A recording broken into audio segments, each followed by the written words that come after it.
Ya, Dirjen Aptika Kominfo mundur dari jabatannya usai serangan terhadap Pusat Data Nasional Sementara atau PDNS 2. Ini merupakan bentuk tanggung jawab sebagai pengelola teknis Pusat Data Nasional imbas serangan dari ransomware. Sementara itu Presiden Joko Widodo menyatakan pemerintah sudah mengevaluasi peretasan Pusat Data Nasional.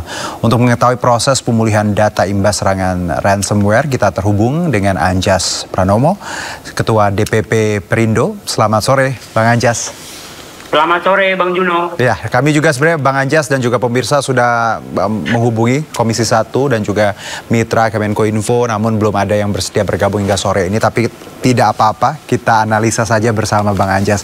Bang Anjas, kalau kita lihat sikap dari Pak Samuel yang mundur sebagai bentuk pertanggungjawaban ini, bagaimana Anda melihatnya?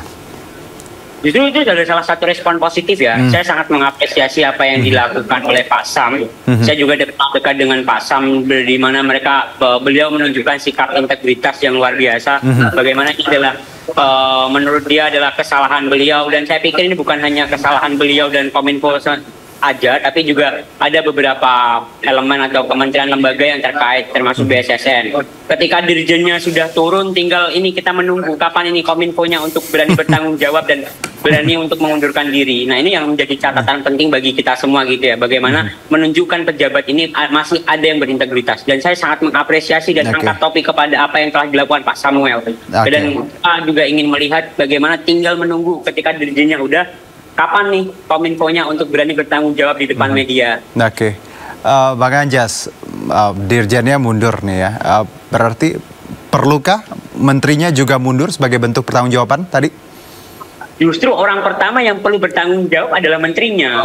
Dirjen itu lapis tier kedua. Sedangkan ketika tier 2-nya sudah memberikan attitude yang luar biasa bagus untuk masyarakat Indonesia. Saya jadi seperti di negara-negara maju. Ini kan tinggal tier 1-nya, yaitu kementeriannya langsung seperti apa gitu. Jadi saya sangat menunggu sekali dan ingin memberikan aplaus ketika Pak Budi Ari ini bersedia untuk mengundurkan diri jadi Kominfo.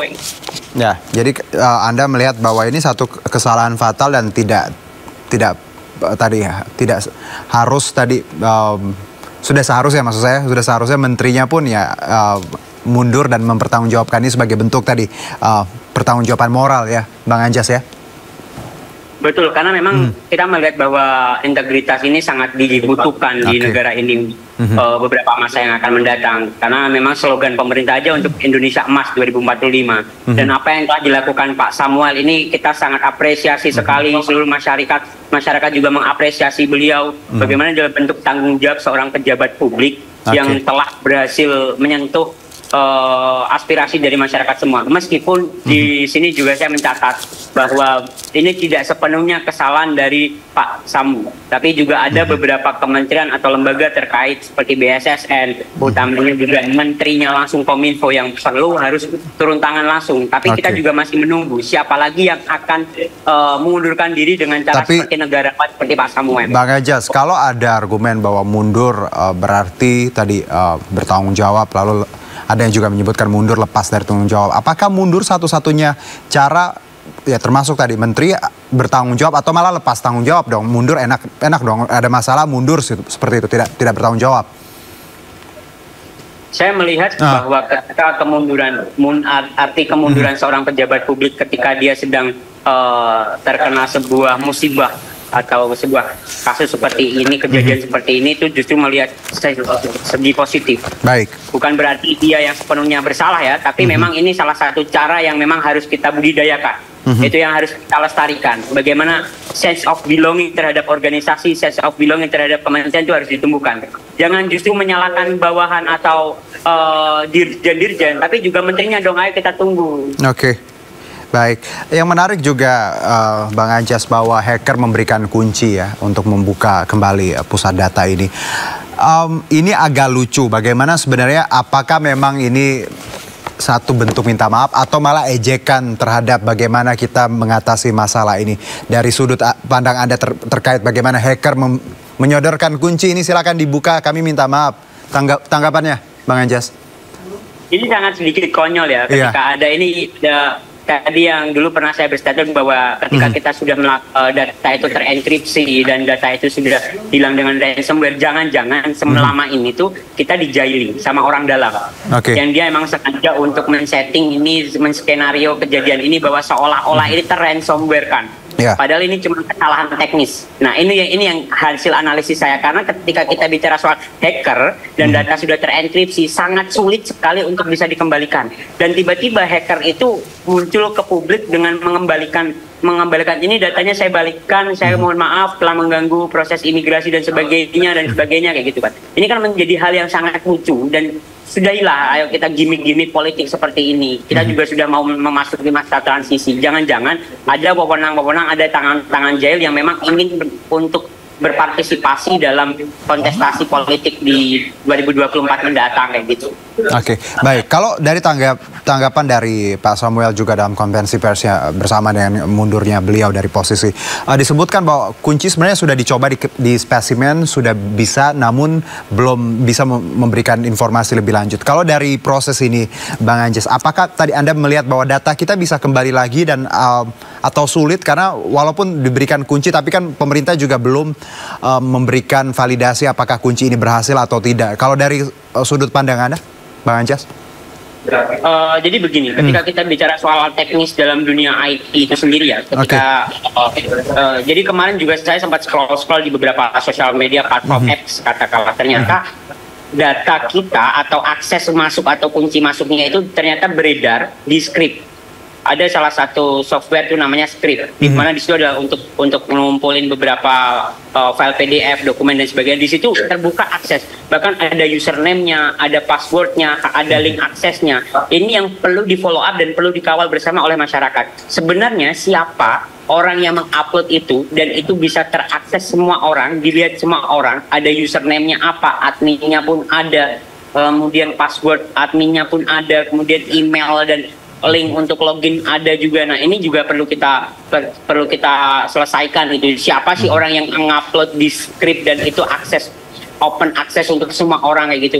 Nah, artinya kan ini tidak profesionalnya Kominfo untuk meng-hire orang-orangnya, meng-hire para karyawan-karyawannya. Nah, ini yang perlu kita kritisi secara bersama. Nah, apakah benar ini terjadi dengan, kalau misalkan ini bisa menjadi salah satu alasan kenapa kemarin data kita terbobol dengan dalih ransomware, berarti isu ransomware itu salah.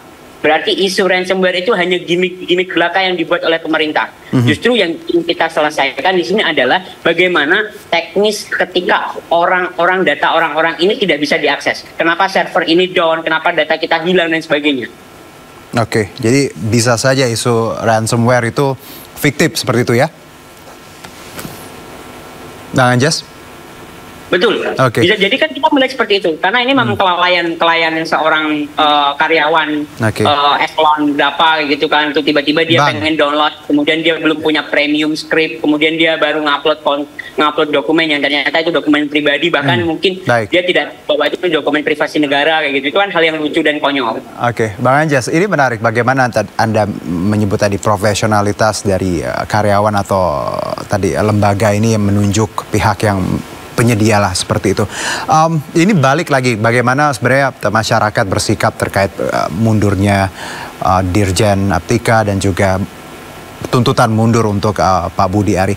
Apakah memang lembaga seperti lembaga Kominfo ini lembaga yang harus diduduki oleh orang-orang yang punya background IT, cyber, atau memang tidak bisa sembarang orang menduduki kementerian ini hanya karena kedekatan dan giveaway? Betul, saya sangat sepakat. Bahkan media luar negeri juga sudah mengatakan bahwa Pak Menteri kita itu kan menteri giveaway gitu kan. Bukan saya yang berstatement, tapi juga ada banyak media dari luar negeri yang mengatakan demikian. Dan juga saya juga sudah baca itu, dan memang realitanya seperti itu gitu. Nah, artinya ketika saya jadi teringat kemarin yang saya katakan di beberapa media bahwa pemerintah atau KL saat ini juga harus mengusung asas meritokrasi. Siapa yang layak, dia yang memimpin. Bukan hanya kedekatan emosional, bukan hanya relawan partai politik, atau bukan hanya sebagai dia tidak punya integritas sebagai seorang di bidangnya, kemudian dia mendapatkan kursi hanya gara-gara dia sebagai ketua relawan. atau simpatisan bahkan. Tidak hanya sesimpel itu untuk mengurus sebuah negara. Nah, inilah yang harus dilakukan masa pemerintahan yang akan mendatang. Kita jadikan ini evaluasi bahwa untuk memimpin sebuah kementerian atau lembaga harus memiliki linearisasi keilmuan secara fakultatif. Nah, ini yang harus kita kawal bersama untuk proses di periode yang akan mendatang. Begitu. Ya, ini bukan suara 1-2 orang, tapi kita melihat bagaimana sebenarnya ya linear tadi keilmuan seseorang harus sama dengan pekerjaannya, ini penting sekali. Jadi bukan kita kritik atau benci terhadap personal, tapi kita pengen sistem yang lebih baik ya Bang Anjas ya, agar tadi khususnya data-data kita bisa terlindungi. Apalagi kita tahu, sering saya sebut bahwa data is the new oil, sangat berharga. Jadi jangan sampai kalau pengelolaannya tidak dikelola oleh orang-orang yang tidak tepat. Terima kasih Bang Anjas atas perbincangan kita sore ini. Sehat-sehat Bang Anjas. Terima kasih Mas Juno, terima kasih teman-teman. Ya, terima kasih.